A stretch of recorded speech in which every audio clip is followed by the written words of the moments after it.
জীবনের উৎসব হোক জাগরণে, শব্দে, সুরে আর স্বপ্নে। এই চেতনাকে হৃদয়ে ধারণ করে শুক্রবার উদযাপিত হল বিশ্বকবি রবীন্দ্রনাথ ঠাকুরের জন্মজয়ন্তী। দেশ বিদেশের বাঙালি মন যেমন কবিগুরুর স্মৃতিকে শ্রদ্ধায় স্মরণ করল, তেমনি ত্রিপুরার মাটি আজ গেয়ে উঠল কবির বাণী প্রভাত ফেরির পবিত্র পদচারণায়। ত্রিপুরার ঐতিহ্যের প্রতীক উজ্জয়ন্ত প্রাসাদ থেকে সূচনা হয় প্রভাত ফেরির।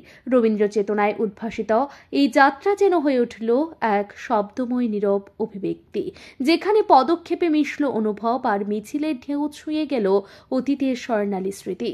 এই পবিত্র যাত্রার গন্তব্য ছিল উমাকান্ত একাডেমি স্কুল প্রাঙ্গণের রবীন্দ্র মূর্তির পাদদেশে, যেখানে নীরবতার মধ্যেও বাজছিল চিত্তজেতা ভয়শূন্য গানের সুর।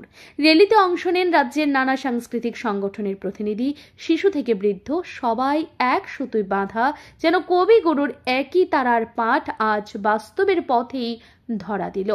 নৃত্য, সঙ্গীত, কবিতা আর আবৃত্তির মধ্য দিয়ে রবীন্দ্রনাথের ভাবনা ছড়িয়ে পড়ে শহরের প্রান্তে প্রান্তে।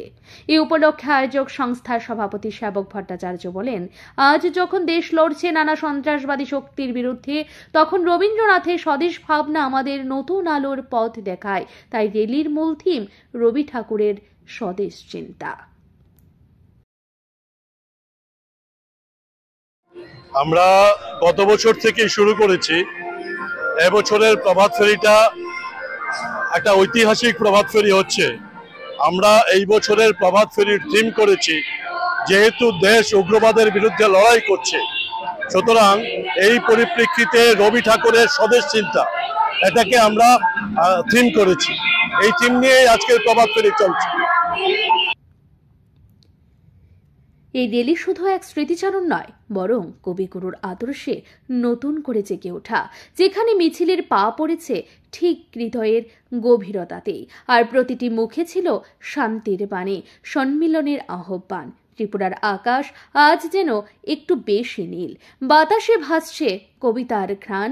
রবীন্দ্র জন্মজয়ন্তীর এই দিনে একটি জাতি তার সৃষ্টির পায়ে মাথা নত করে প্রভাতের আলোয় পথ দেখে ভবিষ্যতের। ব্যুরো রিপোর্ট, ঋদ্ধি নেটওয়ার্ক।